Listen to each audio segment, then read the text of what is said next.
This is Minding Your Business with Lleke Alder, the business radio program for entrepreneurs and aspiring entrepreneurs.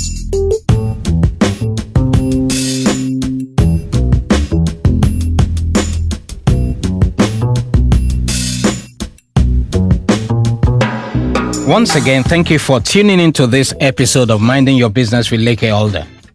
This is the business program for entrepreneurs and will-be entrepreneurs. As I've said several times on this program, entrepreneurship development is a national imperative. I was privy to an employment situation in recent times. 50 jobs were advertised, 49,129 people applied. Clearly, 49,079 people will be left in the lurch. My advice to the 49,079: don't become a perpetual job applicant, year in, year out, applying for jobs. If there are no jobs, create one for yourself. Become an entrepreneur. This program will help you build capacity to use your God-given enablements to create wealth. The format for this program is quite simple. I will share business knowledge with you and then take your questions.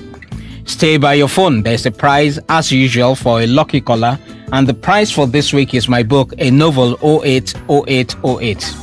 Don't forget to come to the station to collect your prize if you are the lucky winner. My name is Lleke Alder, and I'm your on-air business advisor. Today we're going to be talking about dressing for business success. Note that is different from dressing to look good. Dressing for business success means dressing to enhance your chances of business success. The distinction is very important. You may dress well and look good, but send a wrong signal. A dress is a messenger. It conveys impressions. Why do we need to treat this topic, you ask? And there are, quote and unquote, more important topics like managing your staff and finance? I've said it before on this program and I'll say it again. Little foxes spoil the vine. In other words, seemingly inconsequentials are significant determinants of prosperity. The truth is, many have lost out on business deals just because of their appearance, and they don't even know. It's in the same manner that some have lost out on employment opportunities by reason of appearance. The interviewer will never tell you it's not his job. Dressing is a key factor of business endeavor. The rationale goes to the very roots of human nature. You see, there is something you need to know about human nature. A man is a visual entity. Let me illustrate. If I say the word dog, you don't think of the letters D-O-G. No. You probably saw a furry, four-legged canine. Perhaps you saw one of my dogs. Brandy and Ideal, those are my two dogs. I named them after brands and ideas. They're very small dogs, black and white. They serve as protocol officers in my house. Their job is to welcome visitors. They are so hairy, you could mistake them for walking wigs. For some reason, the white one, Brandy, reminds me of P. Diddy in his white fur coat. I'm sure you can visualize my dogs now. That's exactly what happens in business. People visualize you and process your imagery to arrive at certain conclusions. You are a biological visual. Now, what you wear covers 80 to 90% of your body mass. In other words, we never really see you, we see your clothes. This simple fact is what informed Nike's business expansion into sportswear. Nike was originally a footwear company.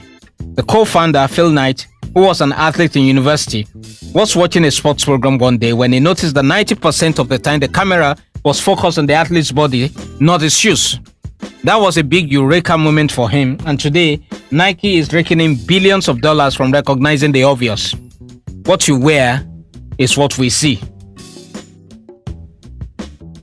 We see your clothes before we know you, and because humans are judgmental, they judge you immediately from what you are wearing. That is the way of the world, and even God agrees. The good book tells us that man looks at the outward appearance while God looks at the heart.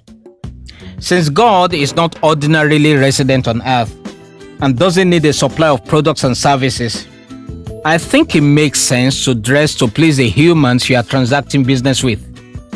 That of course won't be necessary in heaven, but till you get there, that's just the way it has to be. Be wise. Now, you may choose to prove that this shouldn't be so. I agree, but you are not a business rights activist. You are a businessman. Don't use your life to prove such points. You can't win. Human nature is just what it is. Your clothes must communicate in split seconds that you take opportunities seriously, that you are responsible, confident, capable, and intelligent, and that you are worthy of that contract. When you dress appropriately to business meetings, you show respect for the people you are meeting. While you are making your pitch, they are making their judgments. They are assessing you. Humans unconsciously believe that capability and character can be discerned from dressing. To the human, as a man dresseth, so he thinks.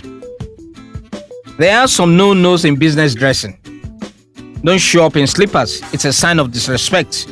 Unless, of course, you're in the region where slippers are regarded otherwise. If you're female, please don't wear mini to business meetings. You are sending out an interesting message. For the men, I say you can't go wrong with a white shirt. If you can coordinate a dark suit, black or blue, with a crisp and clean white shirt and black shoes, you can keep changing your tie and no one will immediately suspect that you don't have more than one suit. The shoes must have laces. Please, no white socks. You are not Michael Jackson. You can't go wrong with black socks. Ladies have more flexibility than men, but a simple skirt suit, black or blue, can be coordinated with a changing array of hues or camisoles. Simple jewelry will convey professionalism. Please, no white shoes. Ladies, you are not going to a wedding. In a deeply conservative environment like Nigeria, where traditional respect is a cultural artifact, it is unwise to wear jeans to business meetings. If you've been blessed with a fountain of youth, you may be taken for a small boy or a small girl if you wear jeans to business meetings. Nigerians like thick madams and oga.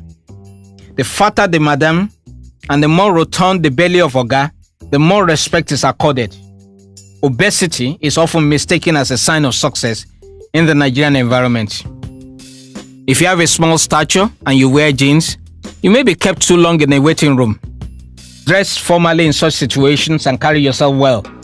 By that, I don't mean for you to demonstrate comic pomposity. Exaggerated walking is not the same as carrying yourself well. What about traditional dresses? It depends. Supply contractors to government establishments can generally get away with it, but in a real corporate world, it may be a hard sell. It's hard to believe a consultant in a flowing agbada gown. The critical question to ask when choosing what to wear is, what impression am I conveying? How will people view me in the context of my business? And please don't compare yourself with established, successful businessmen. They have net worth and network. They can get away with many things. But even they won't go visiting a high-ranking state official in casuals. It is an affront and a sign of disrespect. The younger you are in business, the more you want to be careful. Some businesses are particularly gender sensitive. In a world dominated by men, a woman must show that she is capable and demand respect. She must be careful not to project feminine attributes that titillate amorous, lecherous propensities. Prove that you know your onions and your numbers. Prepare properly for meetings. Anticipate certain questions. Have your answers ready. Then the men will respect you. It's unfortunate, but that's the reality of a male-dominated environment. In some businesses, you must demonstrate your wear. If you're in the fashion business, for example, it's expected that you advertise your product by wearing them yourself, or else you'll be regarded as a mere trader, and your goods will be wrongly priced. You want to show elegance and style if you're in that line of business, particularly if you're in the high-end luxury market. That's why clothing stores in the UK give the staff the clothes on sale to wear. If you're in the cosmetics business, you're expected to demonstrate your products. The ladies in the makeup section of Selfridges store in England are so perfectly made up, you wonder whether they ever cry. They're like mannequins. That is the nature of the business. What about musicians, artists, and the people in the entertainment business? God bless their hearts, but they are supposed to be over the top and flamboyant, aren't they? That's their trade signature. But the successful ones often have business managers wearing proper suits in tow. If what you are selling in your artwork as an artist is madness, then you are supposed to be spaced out. That's what artists say to me anyway. However, as you walk about as a biological exhibit in Rastafarian hairdo, make sure you take along your business manager. Artists would rather not be bothered with such mundane stuff like accounts and figures and contracts. During business meetings, they tend to look totally disinterested. It's possible that they jump up suddenly and begin to paint imaginary pictures in the air. They can even hum a tune from Star Trek and wear an Afro wig to business meetings. All this I perfectly understand is called marketing. But remember that no one wants to do business with a madman. Bring your manager along to the business meeting if you are spaced out or you wear a proper suit. If you appear alone, looking wretched and poor, it may be hard to you, but someone is going to take advantage of you. In closing, remember, man looks at the outward appearance, only God looks at the heart. Dressing is a business tool. Use it. I wish you success in your endeavor.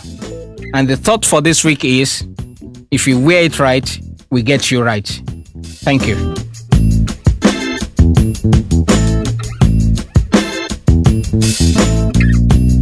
Mr. Lleke Alder would like to hear from you. His email address is lleke@llekealder.com. That is lleke, L-E-K-E, at llekealder, LEKEALDER.com. Twitter is lleke_alder.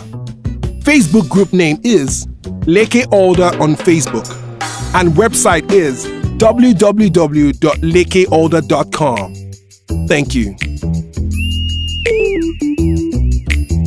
There's a whole world out there waiting to be conquered, waiting for you.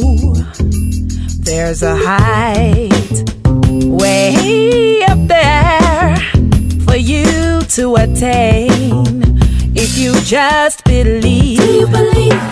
I can be the captain of the sail, become the queen in my own castle. I can be commander in my army, ride my stagecoach through the skies.